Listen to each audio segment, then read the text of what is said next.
Yuk. Mas kan dia bubar. Ya soal. Saya pengen.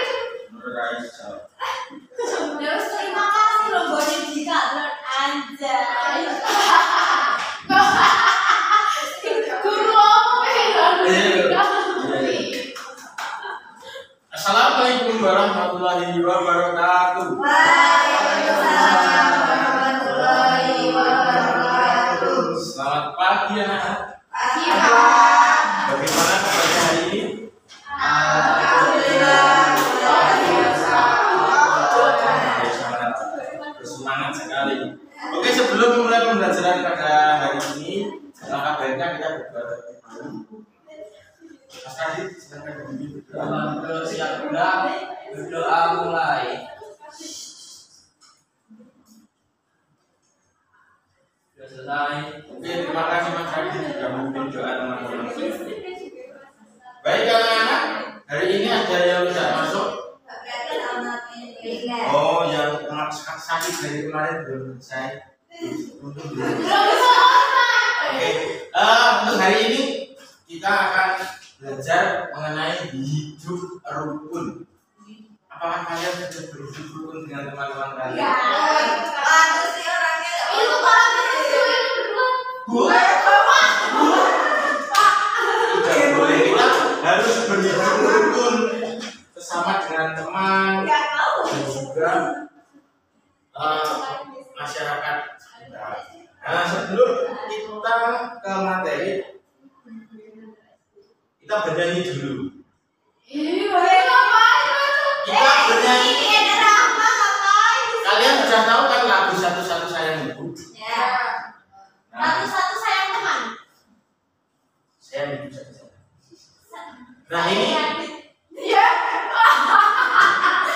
dalam kita nanti nyanyi Satu-Satu Sayang Ibu, kita sudah masuk ke materi karena ini bersangkutan dengan tema kita hidup rukun. Nah, perlu diperhatikan anak-anak, nanti kita bernyanyi ada beberapa pengulangan lagu, maksudnya jika sudah selesai kembali lagi ke awal. Untuk yang pertama kita nyanyi sambil bertepuk tangan, satu seperti itu. Terus nanti putaran kedua sambil melambaikan tangan, satu, no. Terus yang putaran ketiga sambil menggunakan kaki. Baik yuk. Pak. Tentu saja. Ya berdiri di atas. Oke, yuk kita mulai. Satu.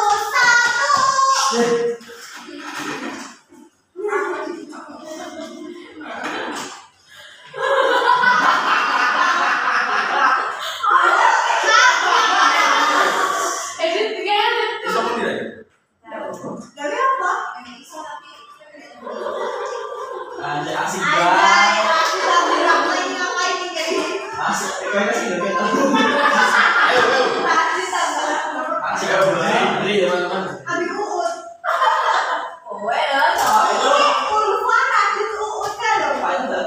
Ya, jadi pertama kita tepuk tangan dulu sesuai dengan ritme lagunya.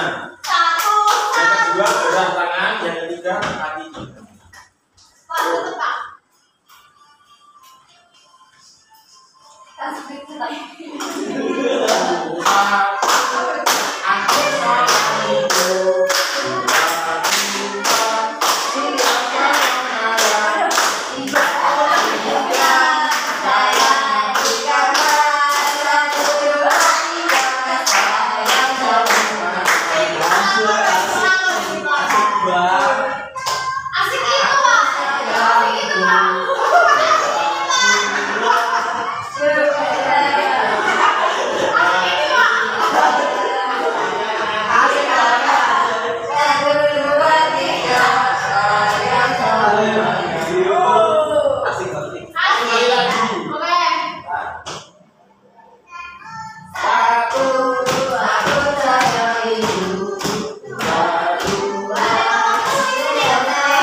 Mereka bernyanyi terkait lagu Satu-Satu Sayang Ibu, seperti yang sudah Pak Guru jelaskan tadi. Kita harus bertepuk tangan sesuai dengan ritme lagunya, itu menandakan bahwasanya kita sudah belajar tentang pola irama.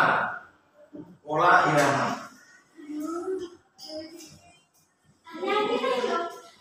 Pola irama. Pola irama. Kita belajar tentang pola irama. Pola irama yaitu rangkaian bunyi yang teratur dengan panjang pendek yang berbeda. Kemudian juga dengan kuat lemah bunyi yang berbeda. Kemudian ini ada.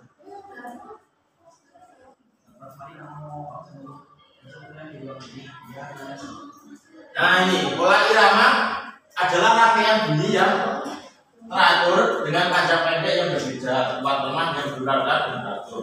Kemudian pola irama ini dibedakan menjadi dua. Yang pertama ada pola irama rata dan juga pola irama tidak rata. Yang pertama pola irama rata itu bunyi-bunyi yang sama panjangnya atau sama rata. Misalnya tuk tuk tuk atau tam tam tam. Seperti yang sudah kita praktekkan tadi, itu merupakan pola irama rata. Jadi rata, bunyinya rata, polanya rata. Kemudian yang kedua pola irama tidak rata, itu bunyi yang tidak sama panjangnya, terdiri dari nada-nada panjang dan pendek. Itu seperti klakson mobil, itu tidak rata, bisa panjang bisa pendek. Oke. Nah itu berbeda. Nah selanjutnya Pak Guru memiliki sebuah cerita terkait dengan keluarga Andi. Siapa yang mau membaca?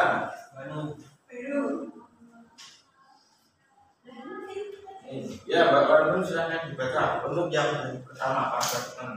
Keluarga Andi memiliki keluarga yang bahagia di rumah yang tinggal bersama ayah, ibu, dan adik perempuannya yang bernama Siti. Meskipun Andi dan Siti memiliki perbedaan, mereka selalu hidup rukun. Nah, jadi keluarga Andi itu memiliki keluarga yang sangat bahagia di rumah. Dia bertinggal bersama ayah, ibu, dan adik perempuannya yang bernama Siti. Andi dan Siti itu memiliki perbedaan, tapi mereka selalu hidup rukun di rumahnya. Lanjut yang kedua, silakan Mbak Uut. Suatu hari Andi ingin bermain bola di halaman. Siti, mari kita bermain bersama di halaman. Ajak Andi kepada adiknya. Siti yang tidak mengabar menjawab, apa? Nah, yang kedua itu Andi mengajak adiknya Siti untuk bermain di halaman, tapi Siti sedang mengerjakan tugas, itu menyelesaikan gambar, jadi menolak ajakan dari si Andi. Yang ketiga, Mbak Lina. Andi pun mengerti dan berkata, tidak apa-apa, lain kali kita bisa bermain bersama. Ibu yang melihat itu tersenyum dan berkata, Andi sungguh anak yang baik, rajin pandai-pandai, berpangkat berhasil. Jadi karena Andi dan Siti saling beri dulu tidak pernah bertengkar, maka jika di sini Siti tidak mau menerima ajakan dari Andi, maka si Andi juga tidak marah, bahkan malah memuji akhirnya si Siti dengan berkata, tidak apa-apa, lain kali kita bisa bermain bersama. Kemudian ibunya juga memuji sifat-sifat dari anaknya dengan mengatakan Andi sungguh anak yang baik, rajin, pangkal pandai, sabar, pangkal berhasil. Kemudian kata terakhir Mbak Nana, sore harinya Siti sudah menyelesaikan gambarnya. Ia kemudian mengajak Andi bermain.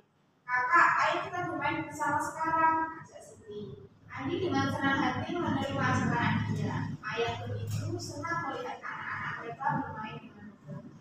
Berat sama gigiku, ringan sama gigi. Itulah semangat keluarga kita, kata ayah. Nah, jadi setelah Siti menyelesaikan tugasnya di sore hari, kemudian ia mengajak si Andi untuk bermain bersama. Nah, anak-anak perlu kita ketahui di sini tadi di teks keluarga Andi ada beberapa kata atau kalimat yang akan kita pelajari. Yang pertama ada rajin, pangkal, pandai, sabar, pangkal, berhasil. Kemudian ada lagi berat sama dipikul, ringan sama dengan dijinjing. Nah, kira-kira itu kalimat apa yang kita akan pelajari? Nah, ini. Kita akan belajar tentang ungkapan. Nah, tadi yang pertama ada rajin, pangkal, pandai, sabar, pangkal, berhasil. Nah, itu berarti artinya dari kata atau kalimat itu orang yang rajin akan menjadi pandai, dan juga orang yang sabar akan berhasil untuk mencapai tujuan. Dan yang kedua tadi berat sama dipikul dan ringan sama dengan dijinjing. Itu artinya segala masalah atau pekerjaan akan terasa lebih mudah jika dikerjakan secara bersama-sama. Nah, kemudian dari kalimat-kalimat itu ada beberapa jenis kalimat. Ada kalimat ajakan, perintah, dan juga penolakan.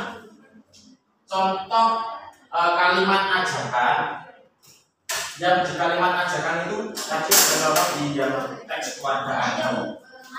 Kalimat ajakan itu mengandung kata biasanya ada mari kita bermain atau mari kita apa, kemudian ayo kita ke sana, ayo kita jajan. Ada bagaimana kalau kita duduk saja. Itu merupakan sebuah ajakan. Kalimat ajakan itu kita kalimat untuk mengajak seseorang berbuat sesuatu. Kemudian yang kedua ada kalimat perintah.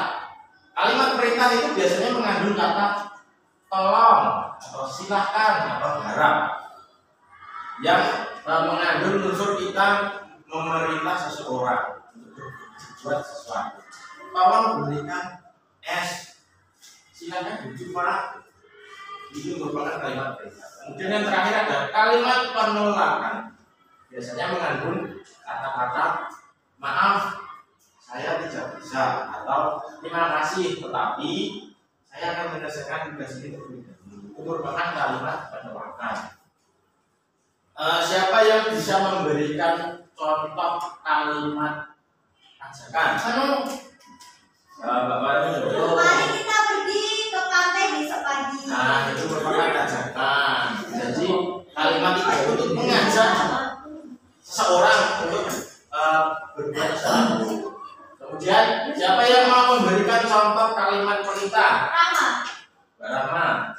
Siapa menggunakan kata-kata itu? Tolong silakan. Tolong ambilkan sapu itu. Nah, tolong ambilkan sapu itu. Jadi Mbak Rahma meminta tolong pemerintah seseorang untuk mengambilkan sapu. Yang terakhir, yang mau memberikan contoh kalimat penolakan. Put. Daud. No,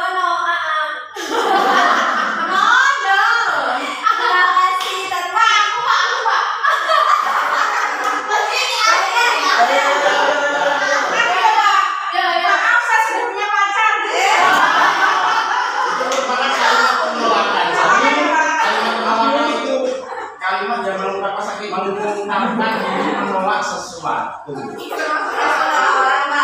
Gimana? Jelas antara orang.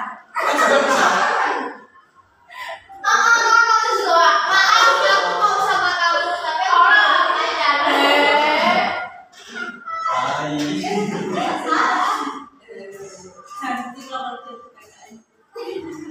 Iya, makanya bersihin loh.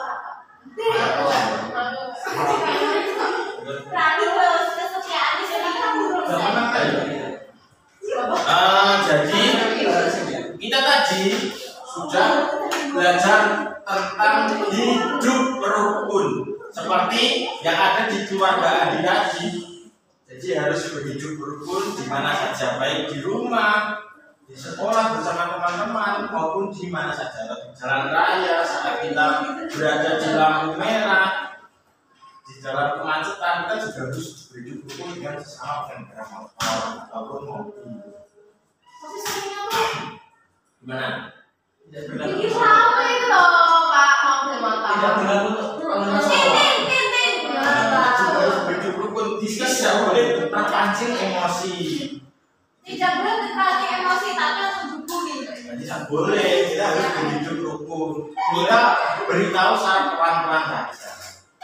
Sama bapak-bapak tak bisa pelan-pelan Pak. Bapak-bapak itu tak pelan-pelan Pak. Harus dikebal.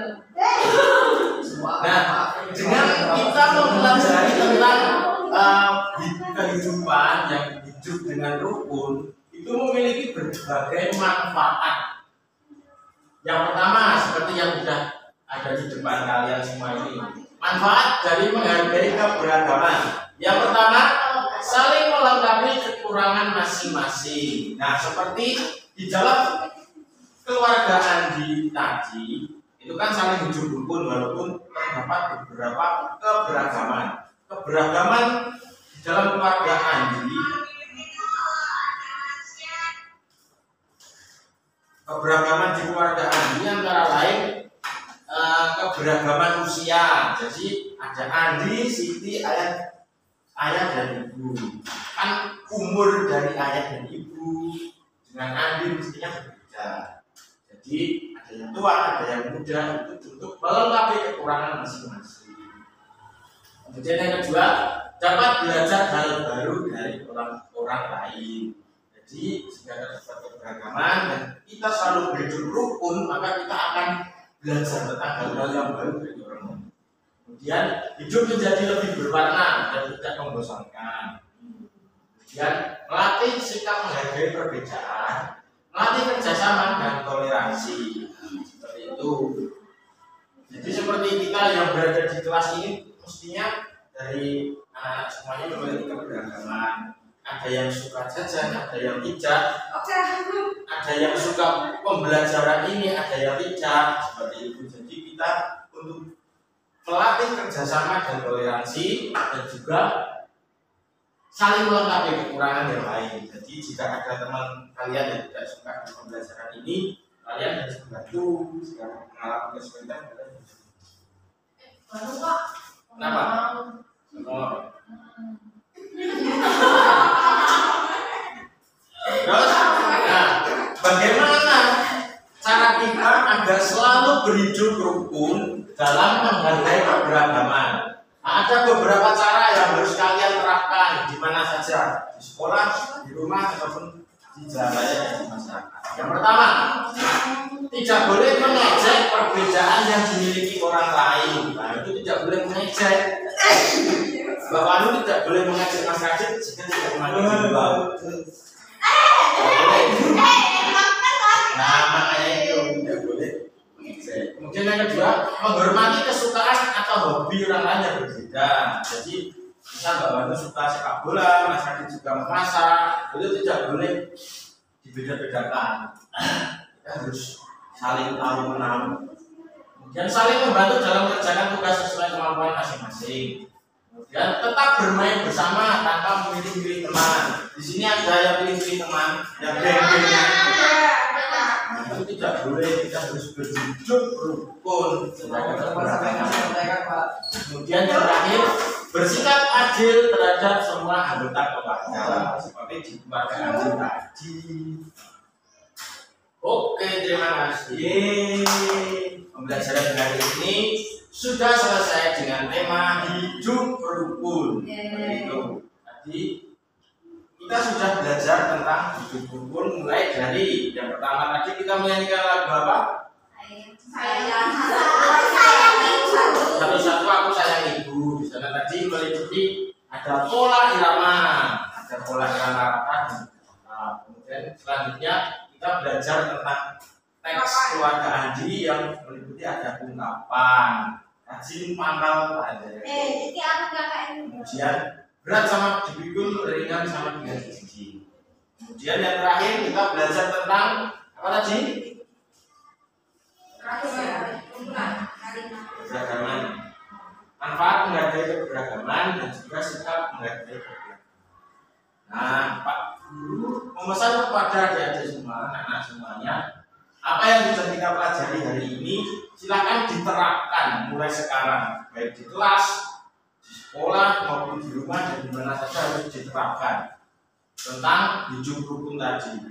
Pak Guru tidak mau menerima informasi jika dari adik-adik semuanya ada yang tidak rukun atau bertengkar dengan teman-teman. Kalian siap semuanya? Siap?